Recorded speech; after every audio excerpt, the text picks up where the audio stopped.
আচ্ছা, কি করে বুঝবেন যে আপনার সামনে বসে আছে, যে আপনার সঙ্গে কথা বলছে, কিংবা আপনি কোনো ফেসবুক পোস্ট করলেন, সে একটা কমেন্ট করলো কিংবা লাইক করলো, কি করে বুঝবেন সে একজন বাংলাদেশ ক্রিকেটের ফ্যান?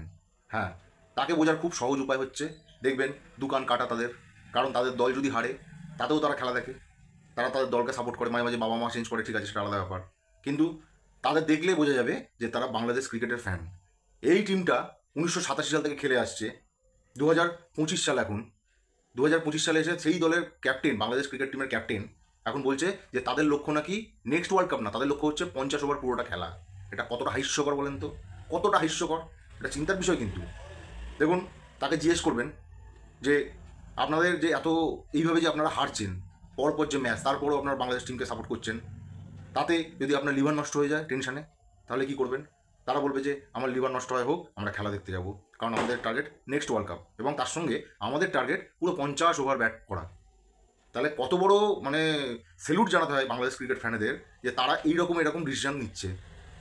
হ্যাঁ, আজকে ভিডিওটা এই নিয়েই, যে আফগানিস্তানের সঙ্গে খেলাটা, সেই আফগানিস্তানের সঙ্গে খেলায় বাংলাদেশের যে এইরকম পরিণতি হবে, মানে মানে কেনিয়া, উগান্ডা, ইউএই, নতুন নতুন যে নেপাল, নেপাল অবশ্য অনেক ভালো দল হয়ে গেছে এখন 2026-এ।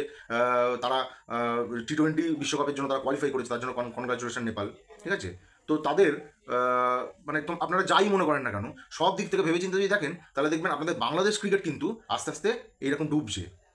তিনটে ম্যাচ ওডিআই সিরিজ পুরো হেরে বসে রয়েছে। দুটো ম্যাচ প্রথমে হেরেছিল, এবং শেষ ম্যাচে আফগানিস্তানের সঙ্গে 293 রানের টার্গেট দিয়েছে আফগানিস্তান। সেই ম্যাচ পুরো 30 ওভারও খেলতে পারেনি, মানে 25 ওভার না 26 ওভার মতো খেলেছে, খেলে অল আউট হয়ে গেছে।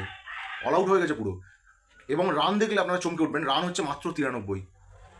এদিকে আফগানিস্তানের ব্যাটার ইব্রাহিম, কী নাম বেশ, ইব্রাহিম জাদরান না কী নাম, সে একাই 95 রান করেছে। মানে একটা প্লেয়ারের পুরো রানও টোটাল দল মিলে করতে পারছে না বাংলাদেশের প্লেয়াররা। তো এর থেকে অধঃপতন আর কী হতে পারে? তারা ফেসবুকে বিশ্ব সেরা ক্রিকেট দল, ফেসবুকে বিশ্ব সেরা প্লেয়ার তারা এক একজন।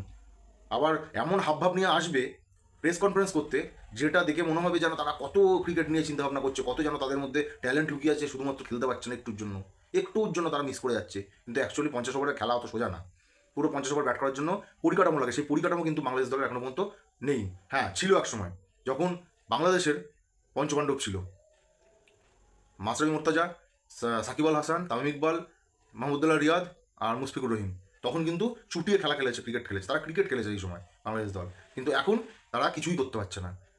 বাংলাদেশ ক্রিকেট দলের যারা সমর্থক, তাদেরকে মানে তাদের জন্য রইল এক বালতি সমবেদনা, এবং তাদেরকে আমার পক্ষ থেকে জানাই, আপনারা আপনাদের দলকে সাপোর্ট করে লাভ নেই। আপনারা নেপালকে সাপোর্ট করুন, ভারতকে সাপোর্ট করতে হবে না, তাই ভারতকে আমরাই সাপোর্ট করবো, ইন্ডিয়ানরা। পাকিস্তানকে সাপোর্ট করুন, বাংলাদেশকে সাপোর্ট করতে হবে না। এই দলটা এখন কিছুদিনের জন্য ফ্রিজ করে রাখা হোক। তাদেরকে দিয়ে আপনারা দেশে চাষাবাদ করান, মূলার চাষ, আলুর চাষ, ফুলকপির চাষ, এইসব করান, শীতকাল আসছে, জিনিসটা আরও ভালো হবে। এই রকম অপমানজনক হার সহ্য করা যায় না। আমি একজন ক্রিকেট ফ্যান হিসেবে বলছি, বাংলাদেশ দল এই মুহূর্তে বিশ্বের সবচেয়ে বাজে দল হিসাবে প্রতিষ্ঠা পেয়েছে। সবচেয়ে বাজে দল। যে ক্যাপ্টেন বাংলাদেশের, সে এখন প্রেস কনফারেন্স করছে এবং করে বলছে আমাদের টার্গেট হচ্ছে 50 ওভার খেলা পুরাটা। আমরা এই নিয়ে আলোচনা করছি, তার প্রেস কনফারেন্সে একটাই বক্তব্য, আমরা আমরা অনেক বাজে খেলেছি, কিন্তু আমরা যদি ফুল ফর্মে থাকি, তাহলে কিন্তু আমরা বিশ্বের যে কোনো বড় দলকে হারাতে পারবো, অস্ট্রেলিয়া, ইন্ডিয়া, সাউথ আফ্রিকা, ইংল্যান্ডের মতো দলকে আমরা হারিয়ে দিতে পারি। আরে ভাই, আর কবে হারাবে তোমরা? হারানোরও তো একটা মানে সময় থাকা দরকার। আমাদের টার্গেট নেক্সট বিশ্বকাপ, আমরা সেইগুলো নিয়ে আলোচনা করছি প্রেস কনফারেন্সে এসে এইসব বড় বড় কথা। তো কী হবে তোমাদের নিয়ে? যাই হোক, তোমাদেরকে অনেক সমবেদনা রইল। তোমরা 50 ওভার খেলায়, সামনে বিশ্বকাপ আসছে, কোয়ালিফাই করো, তোমরা খেলায় যোগ্যতা অর্জন করো, এখনও পর্যন্ত করতে পারো নি। নেক্সট ওয়েস্ট ইন্ডিজ যে সিরিজ আছে তাতে ভালো ফল করো, তাহলে আশা করা যায় যে তোমরা হয়তো বা 50 ওভার বিশ্বকাপ খেলতে পারবে, না তো কিন্তু আর খেলতে পারবে না। আজকে ভিডিওটা কীরকম লাগলো অবশ্যই কমেন্ট করে জানাবে। দেখা হচ্ছে পরবর্তী ভিডিওতে খুব তাড়াতাড়ি। ততক্ষণে সকলে ভালো থাকবে, সুস্থ থাকবে। জয় হিন্দ।